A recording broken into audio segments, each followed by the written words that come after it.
సోది చెబుతానమ్మ సోది, జరిగేది చెబుతాను, జరగబోయేది చెబుతాను, జరుగుతున్నది చెబుతాను, ఉన్నది ఉన్నట్టు చెబుతాను, లేనిది లేనట్టు చెబుతాను.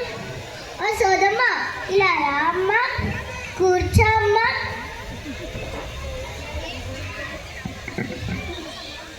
సోది చెప్పించుకోవే తల్లి. కుర్రో కుర్రు, నాకు కొంచెం సోది చెప్పమ్మా. పలుకమ్మ పలుకు, అమ్మ పలుకు, జగదంబ పలుకు, కాశీ విశాలాక్షి పలుకు, కంచి కామాక్షి పలుకు, మధుర మీనాక్షి పలుకు, బెజవాడ కనక దుర్గమ్మ పలుకు, విజయనగరం పైడితల్లమ్మ పలుకు. నా నోటంతా సత్యమే పలుకునే తల్లి. ఈ పూల్బాగ్ కాలనీ బాగుండాలి, ఈ సరస్వతి శిశు మందిర్ స్కూల్ బాగుండాలి. ఓ సోదమ్మ, సోది చెప్పడానికి ఏమి తీసుకుంటావు? ఎంత కట్నం తీసుకుంటావు సోదమ్మ? సోది చెప్పినందుకు కట్నం ఏమి తీసుకోనే తల్లి. కొన్ని శతక పుస్తకాలుంటే ఈ బుట్టలో వెయ్యవే తల్లి. అదేంటి సోదమ్మ, అందరూ సోది చెప్తే చిల్లర పైసలు బియ్యం ఇవ్వమంటారు, కానీ నీవేంటి శతక పుస్తకాలు ఇవ్వమంటున్నావు? నీవు శతకలు చదువుతావా ఏంటి? నేను ఆ సరస్వతి మాత ముద్దు బిడ్డనే తల్లి. మన మాతృభాష తెలుగు భాషనే తల్లి. మన భాష ఎంతో విలువైన సంపదే తల్లి. మన భాషను మనం నిలుపుకోవాలే తల్లి. సరేలే, శతక పుస్తకాలే కదా అడిగావు, ఇదిగో తీసుకో. ఇప్పుడు నా అదృష్ట రేఖలు ఎలాగున్నాయో చెప్పు సోదమ్మ. చెబుతానమ్మ చెబుతాను, మన తెలుగు తల్లి అంత సత్యమే పలుకునే తల్లి.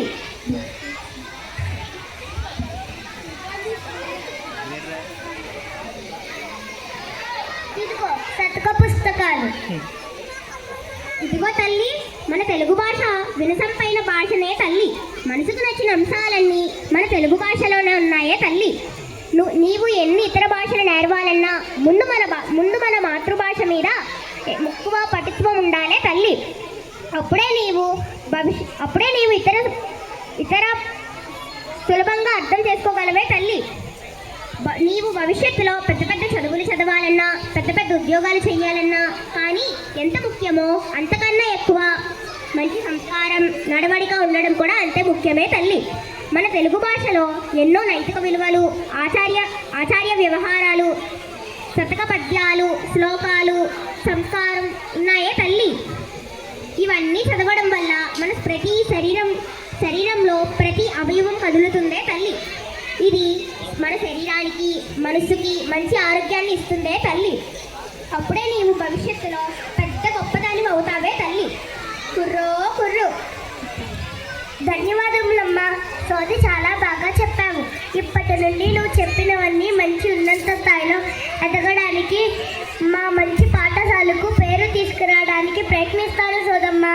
సరేనమ్మా, చల్లగుండు బిడ్డ. ధన్యవాదం.